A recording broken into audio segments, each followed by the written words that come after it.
All right, you guys, we are back with another episode of Hope Ignited. So excited to be in the studio today. Getting back to our sports roots, I know one of our favorite sports that we don't get to chat that much about. Kevin, help me welcome to the studio, Garrett Smithley. All right, Garrett. Love it. Look at the shirt. He's like a walking billboard. Game pink. I was prepared. I'm just glad that I could find it. I was There you lucky go. That laundry day was before my last race. We got to get you a few more. You know, you have a couple Yes. spares laying around. Yeah. 100%. Story of my life. I'm excited to be here with you guys. Yeah, well, a lot of people, Garrett, have had an opportunity to see the pink car on the track. But for those of you that aren't as familiar, I do want to intro Garrett. So Garrett's competing for Rick Ware Racing in the NASCAR Cup Series. He previously spent 4 full-time seasons competing in the NASCAR Xfinity Series. And we can break that down. I mean, I think it's going to be really cool to educate our audience on NASCAR. But basically, Xfinity and then Cup. And you just have this unique opportunity to kind of do both, right, Garrett? You're kind of dipping into both of those? Yeah. My career, and I'm sure we'll get into it, but my career has been very different coming up than a lot of guys that I'm racing with. I started very late, started at 15, which is a late start as a driver, and especially to get to the NASCAR level. So it's been a lot of fun. I've got something like 250, 60 something starts in NASCAR. Don't quote me on that number, but it's been a lot of fun. And the pink car that we got to run, well, we ran it last year at Daytona in August, and then ran it this year at Atlanta in July. And it is one of the most popular cars that I drive. And the suit, bright pink, I always kind of make a joke. Hey, you got to wear sunglasses because the pink is so bright. But people say I look good in pink, so I'll take it. There you go. You do. And I'll tell you one of my favorite things, and I'm glad that you mentioned that you did those months at those tracks, is that when we all started kind of dreaming this up with True Brand, you were a huge advocate of like, let's not do October, right? Like, I think if we're going to have an impact, especially on the sport and for the women and families that you guys serve, let's do it outside of just a normal month, and let's make people think about it every day of the year, not just during the month of October. So I just wanted to start off by saying thank you from the bottom of our heart for being such an advocate of our mission. You're always available to us. I just can't say thank you enough, because you're a big deal, Garrett. I know your humility. Like, I know you will not say that, but it really does make a huge difference when somebody like you with the talent like you have takes the time. It's bigger than a pink suit. It's bigger than the car, right? Like, you really have a lasting impact on our mission. So thank you for that. We appreciate it. I appreciate you saying that. And, I'm fortunate to have a partner like True Brand who's been with me for years to allow us to do this with you guys. I know that they've been big supporters of, National Breast Cancer Foundation. And to your point, going to Talladega and watching the Xfinity race and seeing all these different pink cars in October, it kind of gets a little oversaturated, and breast cancer is not an October thing. It is every single day, 365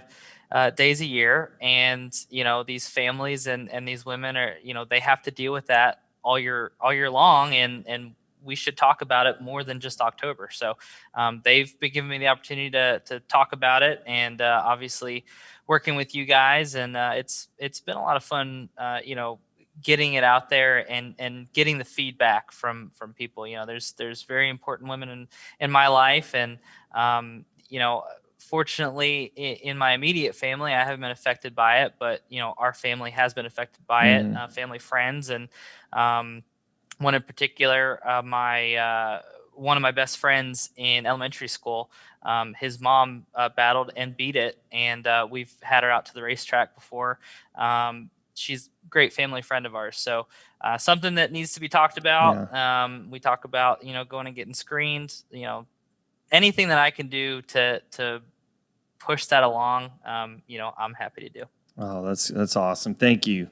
Well, we got to go back and hear. This is a dream. You're living a dream. I know at times it doesn't feel that way, probably, but you're living a dream that pretty much every guy and a lot of girls have, which is to be a professional race car driver. I can't think of anything cool. You walk into a bar or something like that. What do you do for a living? Well, I drive NASCAR. I mean, that's the coolest thing. That just shuts the party down, right? But how did you get into this world? Yeah, so my dad was a huge fan. He actually went to school. He's a pilot. I personally think he has a cooler job than I do. He's a fire bomber out in California. He flies all the California fires in a big old DC-10. He basically takes this big airliner and flies it like a fighter jet to put out fires and save lives out there. Passes. So going back to it, he went to college at Embry-Riddle Aeronautical University right behind Daytona, and he grew up going to the NASCAR races and the 24 hours of Daytona races. So when I came along, I remember watching NASCAR, 2, 3, 4 years old, knowing all the drivers, all the crew chiefs, all the sponsors, and just being so obsessed with racing. And didn't really get into it as a driver, didn't really think that it was even possible until we moved. I was born in Pennsylvania. We lived in Northern Virginia for a little bit, and then eventually got to Georgia, and racing is a little bit more mainstream down in the Southeast. So we started going to some local races, and there was a sign at this particular track that said test drive a race car. And I believe I was 14 or 15 at the time. And I was like, man, I got to figure out a way to do that, because I was always obsessed with it. I played with Matchbox cars, drove online and on video games and things like that. And finally found this local racing series, went to test and loved it, and did the research, and we found a car that was affordable enough for us to go race, and off we went to the races, not knowing what or what we were doing or where we were going with it. It's completely outsiders at that point, right? Yeah. My dad didn't race. I had some family members. I had a great uncle that raced. I had a grandfather that raced, just very, very locally, very amateur. But I didn't know any of that until probably 2 or 3 years into my racing career. And then all of a sudden, my parents were like, well, yeah, racing is a little bit in your background. But as far as our family goes, I'm a first-generation racer. We didn't know a spring from a shock. We didn't know how to put tires on. Like, it was like we had to completely learn this deal. So to be where I'm at, like you said, it is. I have to pinch myself sometimes, because I am quite literally living a dream, and been very fortunate, very grateful to be where I'm at.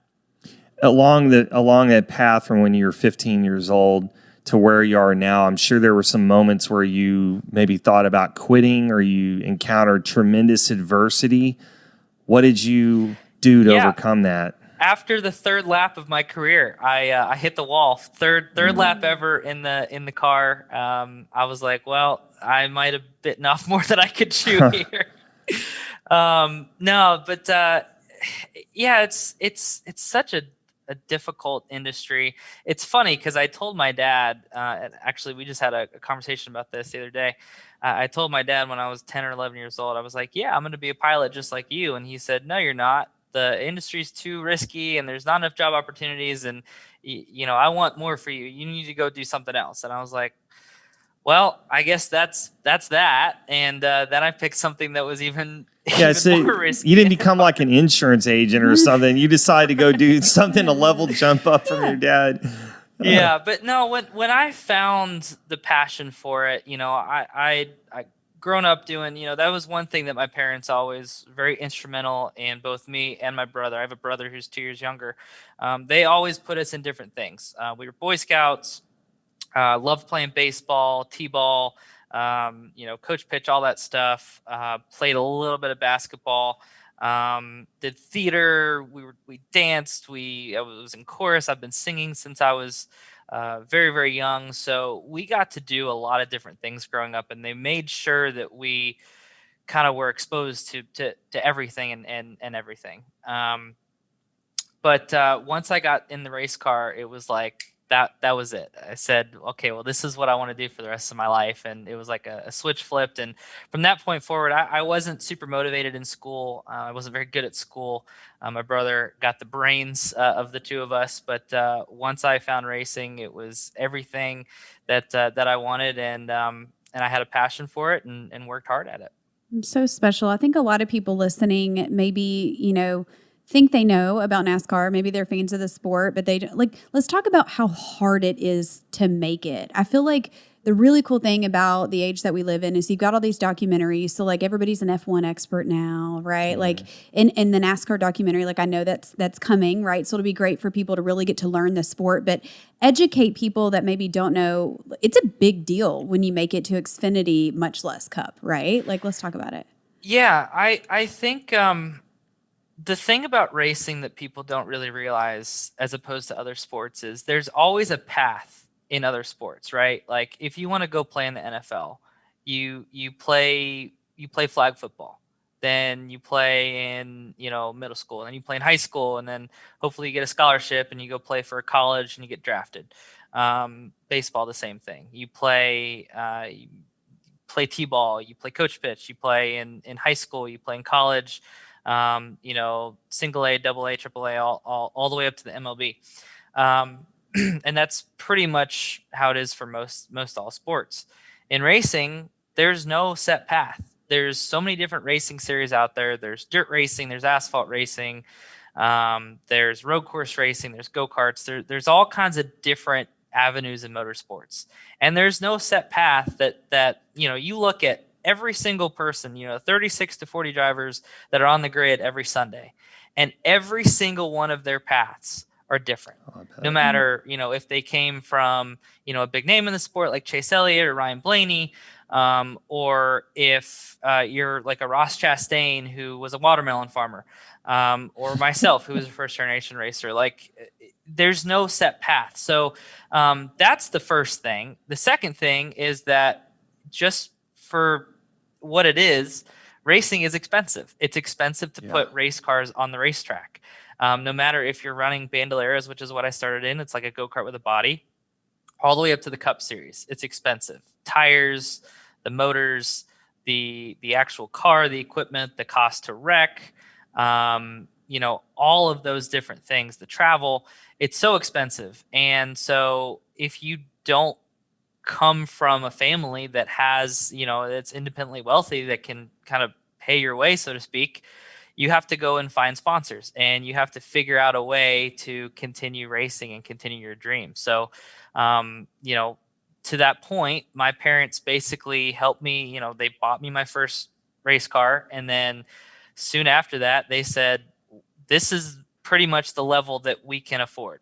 If you want to go past this, you got to figure this out on your own." So, I never thought that I would be interested in business or sponsorship or marketing or return on investment or business to business, like all of these different terms. I just wanted to get in the race car and go fast, right? But I quickly found out that if I was going to be successful in this business, I needed to learn about sponsors and marketing and how I can use my platform to help them succeed in their business. So I was fortunate to find a local sponsor as a golf cart shop, and we approached them to help us out with some paint and some welding and some parts and pieces here and there. And the relationship grew into the point where they bought my next race car, the next level to go up with, which was a legend car, which we couldn't afford. And all the way through my career, I've found these different sponsors and different partners and created these relationships to where it got me further and further and further to the point where I was a solid fixture in the Xfinity series, and I had a job for the next 4 years, and really didn't bring the sponsorship that I needed, just because I had a little bit, and then I was able to, in my career, take care of my equipment, do what my car owner wanted me to do, and show these owners that, hey, Garrett is good enough to where he can take care of my equipment, but also drive the car, to the level that it can be driven. And, it's very relationship driven. It's very sponsorship driven. But I don't know the odds, but I'm pretty certain that becoming a race car driver, becoming a NASCAR driver, you probably have a better chance of hitting the lottery. And that's in any sport, football, basketball, baseball, whatever. The thing about NASCAR is when you go and tune in on Sundays, there's 36 to 40 drivers. And that's it. Yeah. You go to a football game. It's not even a full football team. Yeah. Correct. Exactly. And so that's the one thing that kind of sticks out to me. I don't know exactly the stats, but somebody sent it to me that there's only been like 2,500 people ever in the history of NASCAR that's ever started a NASCAR Cup race on Sunday. So the fact that I think I'm at 75 Cup starts and 200 something Xfinity starts, it's incredible. Like I said, I gotta pinch myself sometimes, and when I start talking about it too much, it's easy to get emotional because it's a dream, 100%. Garrett, what does a week of preparation look like? And the day of the race day, kind of take us through that. Yeah, that's a great question. Probably different than most people would think. So for me, Monday, Tuesday, Wednesday. So I actually raced this past weekend at Las Vegas on the Saturday race. So, and then I stayed for the Cup race. So got back home, probably hit the pillow around 2:30, 3 o'clock. I was up around 8:30. Started with some phone calls and, had some things that I needed to take care of. When you're on the road, say 38 weeks, 36, 38 weeks out of the year, you still have to figure out a way to make sure your home is still, you still got to do laundry and you still got to do all the normal stuff. Yeah. You don't have maids and all that kind of stuff. Like, I mean, I know. Yeah. You're still a guy. I got my apartment here in Charlotte, North Carolina that somehow, is still standing when I come back. But so, taking care of all that stuff. And then if we have sponsors, normally I'll schedule some phone calls throughout the week to do debriefs of, how the race went, how the weekend went. I'll go to the race shop once or twice a week. So at some point I'll go over there, probably tomorrow. I'll go to the race shop and talk to the guys and kind of debrief with them, talk to my crew chief, kind of do a, just a debrief of how the weekend went, what we could have done better, what we did well, things like that. A little bit of working out, a lot of cardio, a lot of heat training, things like that. A little bit of weightlifting.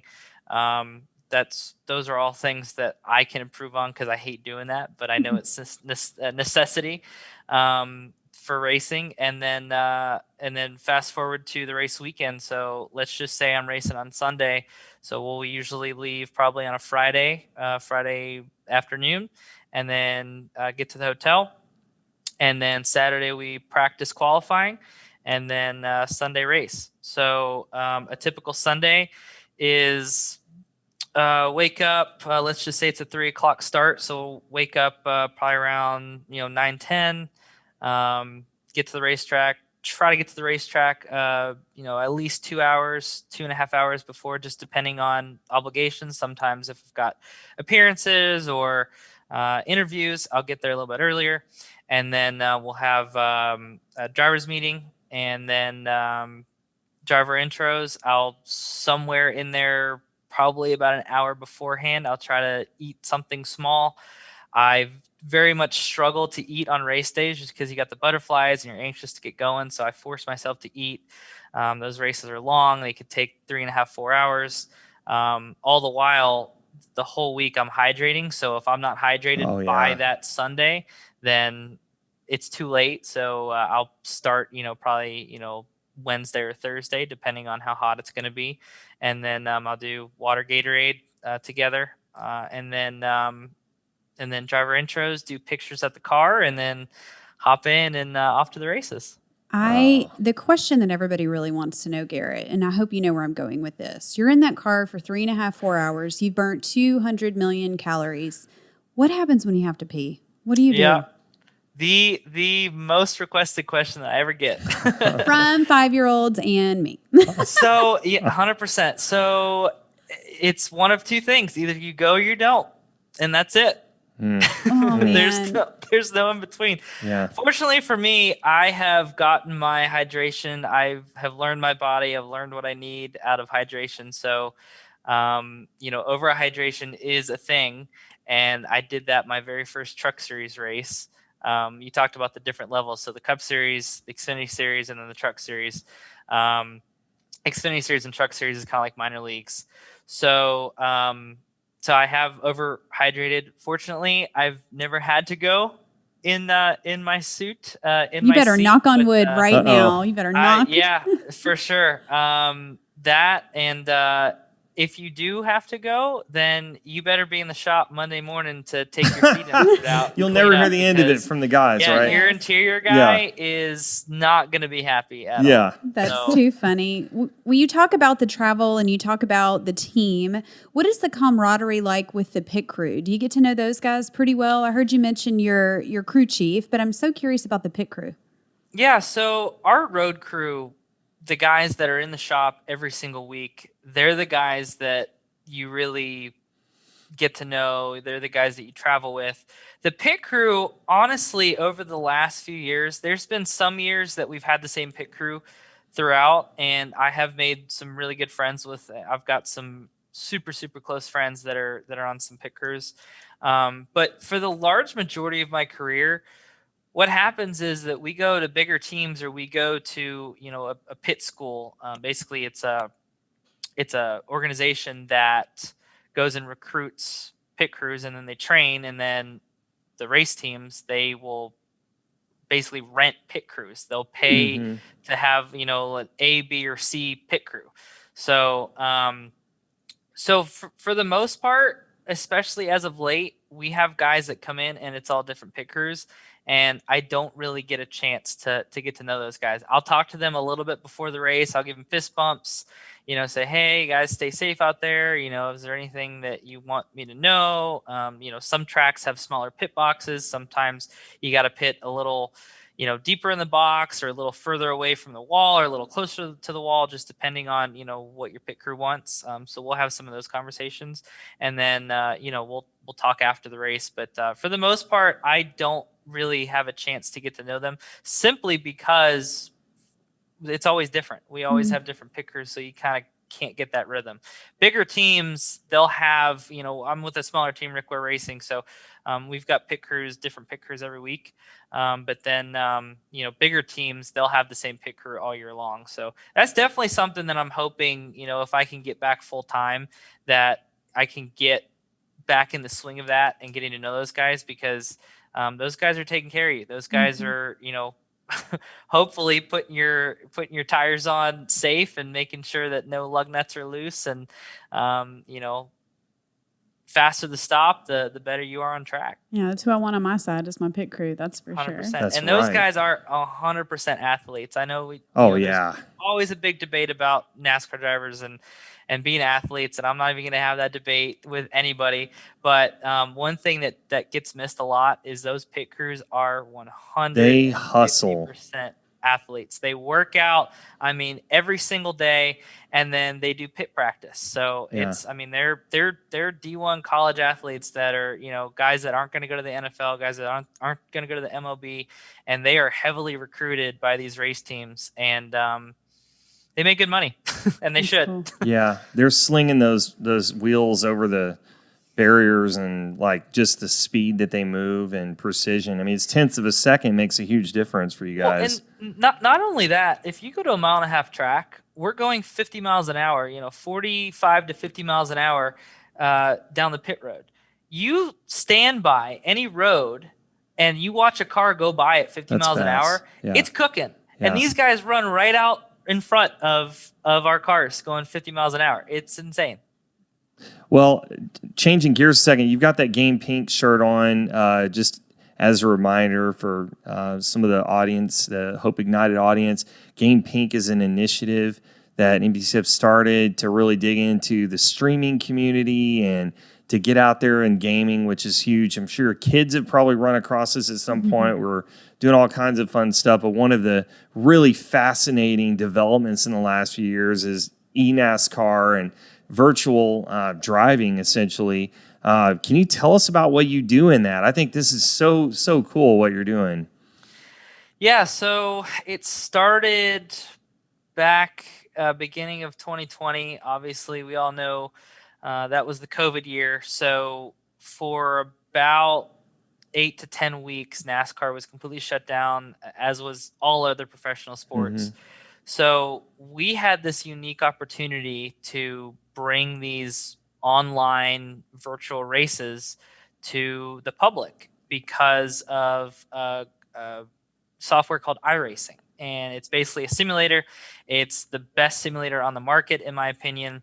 Very realistic. The way, I have a wheel that I use, a real wheel, but in virtual racing, you have a wheel and pedals and a shifter, and it's very realistic how iRacing works. So NASCAR partnered with Fox, who is one of our broadcast partners, and we all the NASCAR Cup Series drivers and some of the Xfinity Series drivers, we put on these virtual races that were televised. And I believe it was the second or third race that we did, televised on Fox Sports 1 that broke the record for a live esports event on TV. Wow. I think we had like 1.3 million people there watching. Incredible. And of course, there was nothing going on. So, all the media picked it up.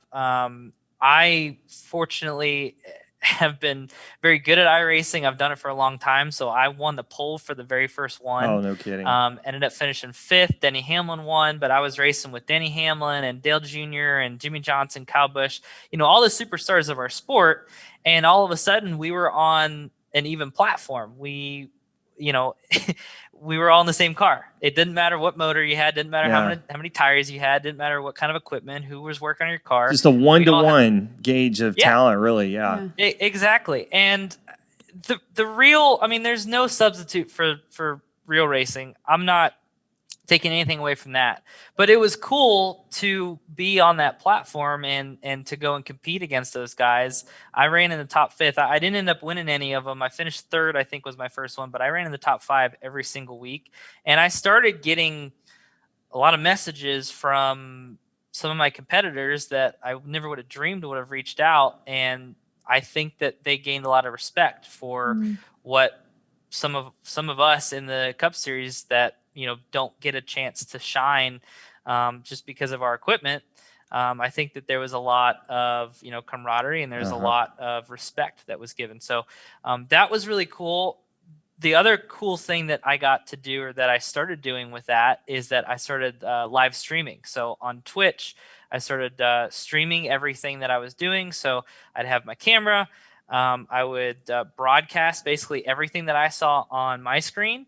And then I would have a camera on me. So it would kind of take that and show people like what my seat looked like going into these races. And it became such a really, really cool experience, because it was a way for me to really intimately connect with my fans, because we had chat going, and they could talk directly to me. I think my first stream, I had like 4,000 or 5,000 people tune in, and then past that, we had a couple thousand, hundreds, 200, 300 people.